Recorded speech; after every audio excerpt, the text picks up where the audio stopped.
Bismillahirrahmanirrahim. Assalamualaikum warahmatullahi wabarakatuh. So, dalam subjek ini berkenaan dengan GMGA 3033, Operasi Dasar Awam.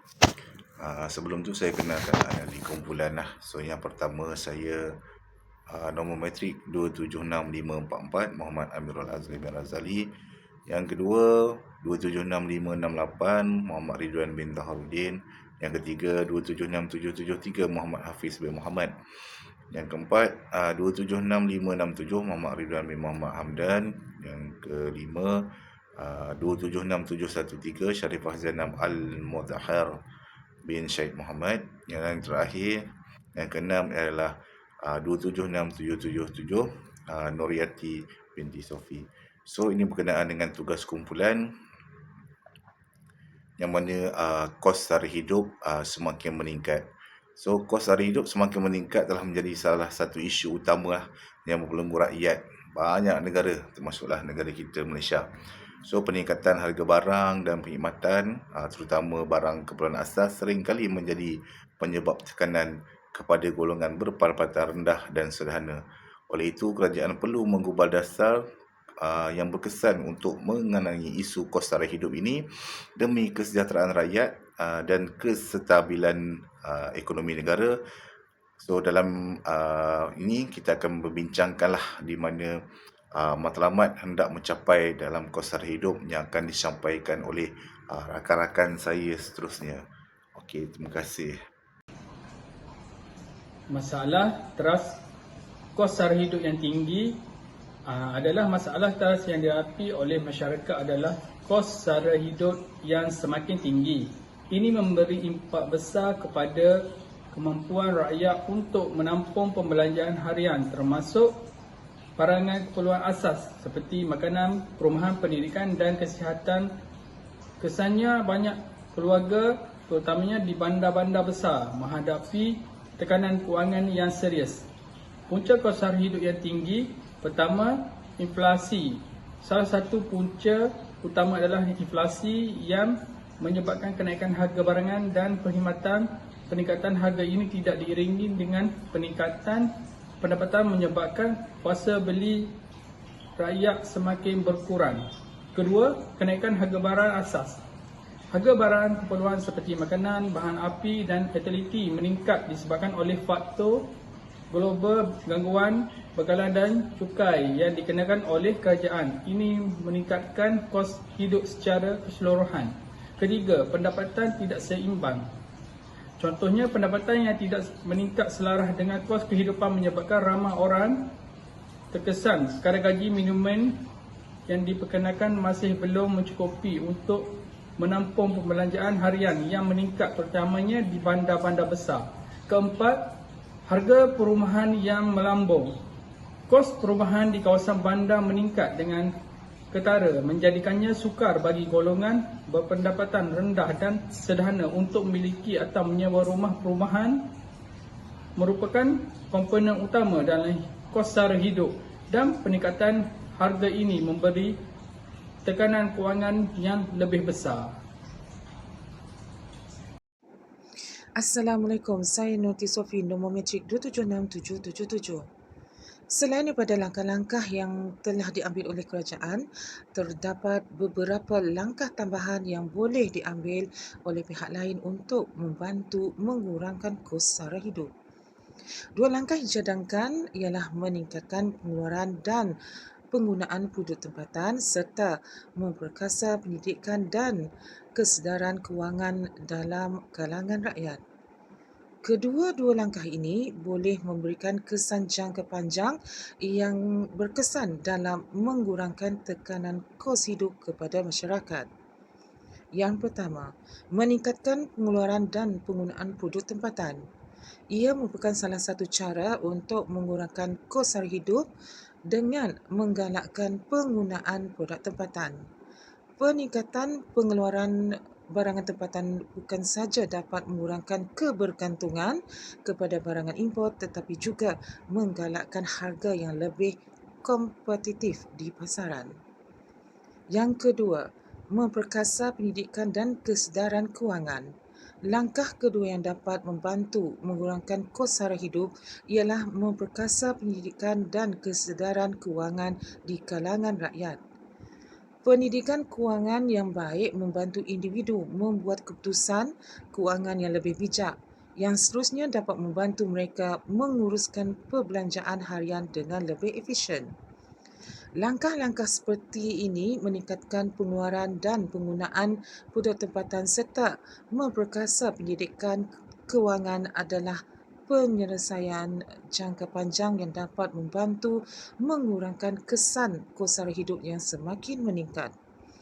Langkah-langkah ini jika dilaksanakan dengan berkesan, bukan sahaja dapat mengurangkan beban rakyat tetapi juga membantu ekonomi yang lebih stabil dan masyarakat lebih celik kewangan, dan dengan kerjasama pelbagai pihak termasuk kerajaan, NGO, sektor swasta dan rakyat sendiri, kos sara hidup dapat dikawal dengan lebih baik untuk kesejahteraan bersama.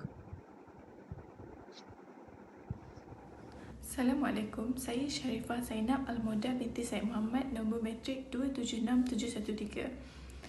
Kesan kos sara hidup yang tinggi termasuklah kemiskinan bandar. Peningkatan kos sara hidup menyebabkan lebih ramai orang jatuh ke dalam kategori miskin bandar. Mereka tidak mampu menampung kos keperluan asas seperti makanan dan perumahan yang mempengaruhi kualiti hidup mereka. Seterusnya ialah tekanan kewangan dan sosial.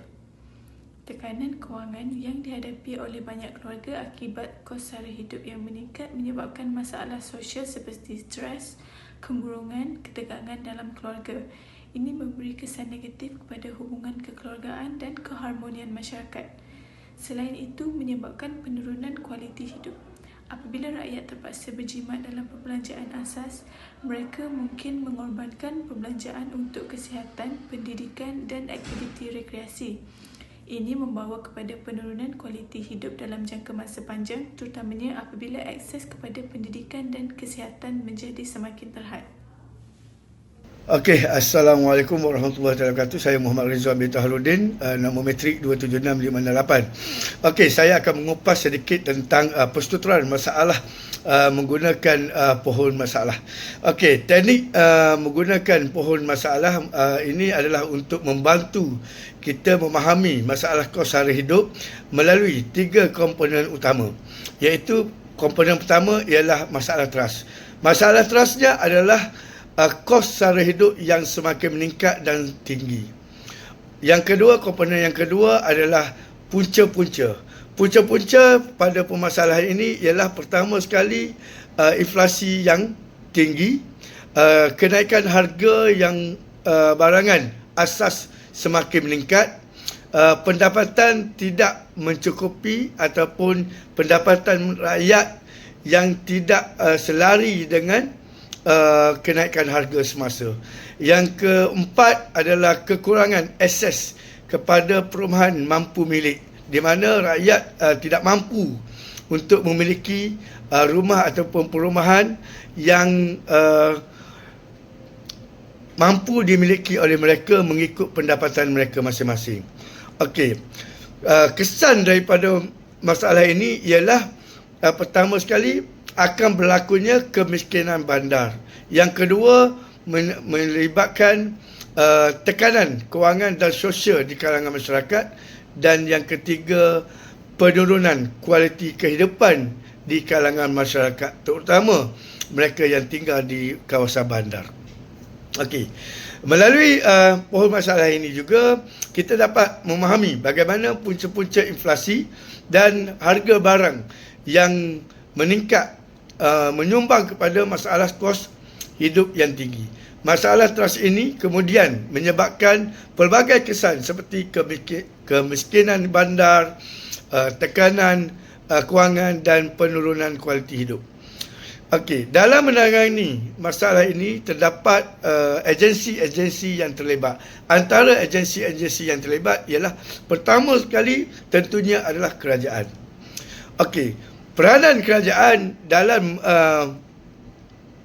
isu ini adalah mengubah dasar ekonomi.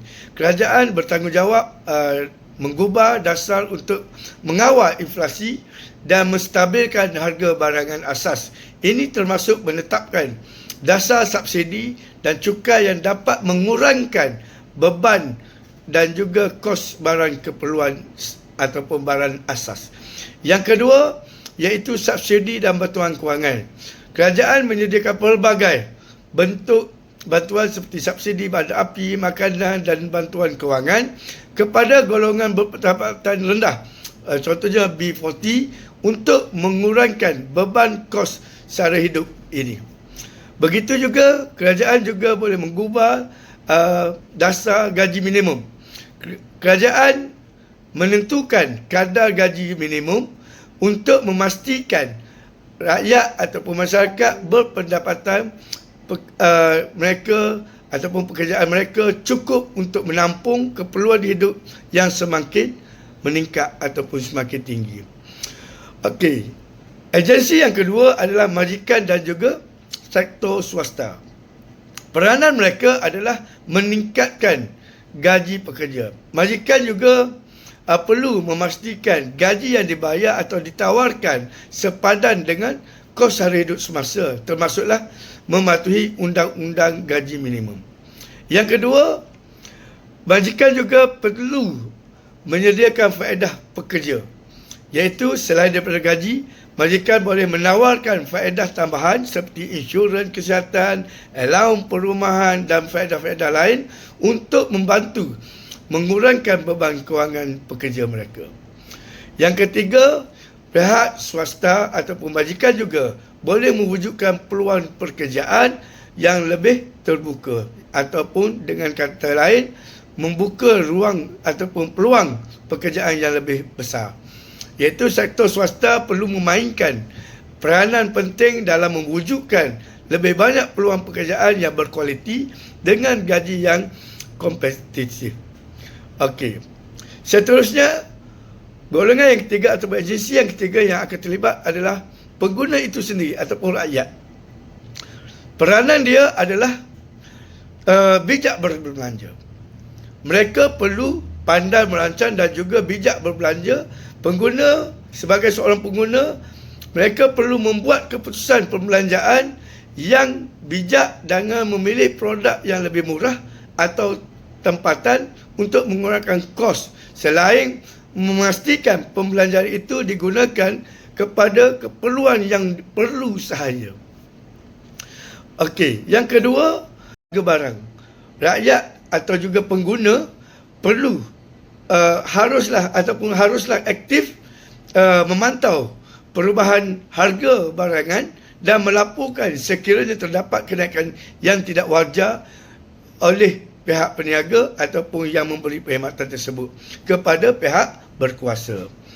Okey, agensi seterusnya ataupun golongan seterusnya adalah pertubuhan bukan kerajaan NGO. Mereka berperanan dalam memperjuangkan hak pengguna. NGO seperti Persatuan Pengguna Pulau Pinang, Persatuan Pengguna Islam, mereka memainkan peranan dalam meningkatkan kesedaran mengenai hak pengguna dan memberi panduan mengenai pengurusan kewangan yang bijak. Begitu juga bantuan langsung daripada NGO untuk sering menyediakan bantuan makanan, kewangan dan juga barangan keperluan asas kepada golongan yang terjejas oleh sebab kos sara hidup yang meningkat dan juga tinggi. Okey, seterusnya kumpulan yang kelima adalah pengeluar ataupun pembekal barangan. Peranan mereka adalah menstabilkan kos pengeluaran mereka dengan memastikan kos pengeluaran barangan tidak terlalu tinggi supaya harga barangan di pasaran kekal berpatutan. Mereka juga boleh menawarkan produk mampu milik. Pembekal ataupun pengeluar perlu menghasilkan dan menawarkan produk-produk yang berkualiti pada harga yang berpatutan dan mampu milik. Terutamanya barangan asas seperti makanan dan juga perumahan. Okey, seterusnya institusi pendidikan juga dan juga latihan. Peranan mereka memberi pendidikan kewangan, di mana mereka boleh institut pendidikan ini ataupun kewangan ini boleh memainkan peranan mereka mendidik generasi, terutama generasi muda, mengenai kepentingan pengurusan kewangan yang baik, bijak, termasuklah cara menguruskan kos sara hidup itu sendiri. Seterusnya, latihan kemahiran. Institut latihan ini juga boleh menyediakan latihan kemahiran untuk meningkatkan kebolehpasaran individu yang dapat membantu mereka mendapat pekerjaan dengan pendapatan yang lebih baik dan lebih tinggi. Okey. Seterusnya, latihan juga, bahagian latihan ataupun institut ini juga perlulah mengenal pasti potensial ataupun peluang-peluang kemahiran yang boleh menjamin masa depan dan juga menjamin pendapatan yang stabil kepada masyarakat, supaya masyarakat mempunyai pendapatan yang lebih bagi menampung kos sara hidup yang semakin meningkat. Itu saja, sekian, terima kasih. Membekasa pendidikan dan kesedaran kewangan. Actually untuk topik ini kita dipecahkan kepada beberapa bahagian, antaranya pendidikan kewangan di sekolah, program kesedaran keuangan untuk golongan dewasa, penggunaan alat pengurusan kewangan digital, menggalakkan tabungan dan pelaburan. Okey, untuk elemen keempat-empat elemen ni digunakan adalah bertujuan untuk membantu mengurangkan kos sara hidup, ialah memperkasakan pendidikan dan kesedaran keuangan di kalangan rakyat. Pendidikan keuangan yang baik membantu individu untuk membuat keputusan keuangan yang lebih baik dan bijak, yang dapat membantu menguruskan perbelanjaan harian yang lebih efisien. So kat sini kita boleh terdapat beberapa langkah yang digunakan, proses penggunaan produk tempatan yang dibuat oleh NGO, swasta, rakyat sendiri. Kos sara hidup dapat dikawal dengan lebih baik untuk kesejahteraan semua. Ini terdapat dua kriteria utama, keberkesanan jangka panjang dan kesesuaian dengan situasi ekonomi semasa. Kedua-dua kriteria ini adalah penting untuk memastikan bahawa langkah yang diambil bukan sahaja memberi kesan positif tetapi juga dapat diterima dan dilaksanakan dengan lebih baik dalam konteks semasa. Apa yang dikatakan keberkesanan jangka panjang? Ia membantu memberi manfaat secara konsisten mengurangkan kos sara hidup dalam jangka masa panjang. Bermakna cadangan tersebut perlu menangani punca masalah kos sara hidup secara lebih mendalam dan bukan sekadar memberi penyelesaian sementara. Kelestarian ekonomi, contoh yang kita boleh ambil adalah dari segi jangka panjang adalah meningkatkan pengeluaran penggunaan produk tempatan.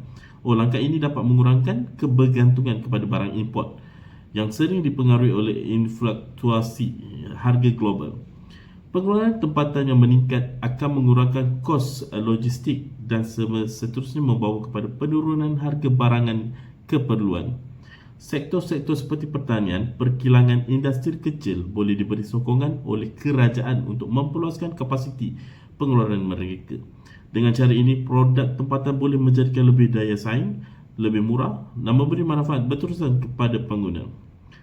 Yang seterusnya, meningkatkan keupayaan keuangan individu.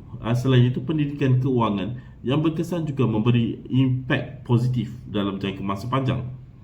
Dengan memberi pengetahuan yang lebih mengenai pengurusan keuangan, penjimatan dan pelaburan rakyat dapat menguruskan keuangan mereka dengan lebih baik dan bijak. Ini membantu mereka menghadapi cabaran kos sara hidup yang tinggi setiap masa. Kesesuaian dengan situasi ekonomi semasa, cadangan penyelesaian ini dipilih untuk sesuaikan dengan keadaan ekonomi semasa. Langkah-langkah yang dicadangkan haruslah dapat dilaksanakan dengan realistik berdasarkan kemampuan semasa negara, sektor swasta dan rakyat itu sendiri. Jika suatu cadangan ini tidak sesuai atau terlalu sukar untuk dilaksanakan dalam keadaan ekonomi semasa, ia mungkin gagal memberi impak yang diingini. Kemampuan perlaksanaan bagi meningkatkan produk tempatan, langkah ini perlu disesuaikan dengan keupayaan sektor pengeluaran domestik. Negara perlu memastikan bahawa industri tempatan mempunyai keupayaan untuk meneruskan dan mempunyai permintaan yang lebih tinggi besar tanpa menjejaskan kualiti atau harga barang itu sendiri. Yang kita boleh lihat sebagai contoh, sektor pertanian, jika teknologi dan kemudahan pengeluaran belum mencukupi, meningkatkan pengeluaran produk tempatan mungkin memerlukan masa dan sokongan kewangan yang lebih besar daripada pihak kerajaan. Oleh itu, cadangan ini perlu dinilai mengikut keadaan semasa, infrastruktur dan sumber yang ada. Keterlibatan sektor swasta dan rakyat selain daripada pelaksanaan yang diambil oleh kerajaan dalam bentuk pendidikan kewangan, kesesuaian dengan situasi ekonomi semasa juga penting dalam keadaan ekonomi yang mencabar, di mana rakyat lebih terjejas dengan kos sara hidup yang semakin meninggi. Program pendidikan kewangan perlu disesuaikan agar lebih mudah diakses oleh semua lapisan masyarakat. Program ini dapat dijalankan dengan secara percuma atau kos yang lebih rendah yang dikelolakan oleh kerajaan, terutama untuk golongan berpendapatan rendah B40. Kesimpulan yang kita boleh buat di sini, kriteria keberkesanan jangka panjang dan kesesuaian dengan ekonomi sesemasa adalah dua aspek yang sangat penting memilih cadangan penyelesaian untuk mengatasi kos sara hidup. Langkah-langkah yang berkesan dan sesuai dengan keadaan semasa dapat membantu memastikan bahawa penyelesaian yang diambil bukan sahaja dapat memberikan manfaat dalam jangka masa panjang, tetapi dia juga memberikan realistik untuk dilaksanakan. Dengan mengutamakan kedua-dua kriteria ini, kita dapat memastikan bahawa tindakan yang diambil dapat memberikan impak yang signifikan kepada masyarakat dalam membantu mengurangkan beban kos sara hidup. Sekian.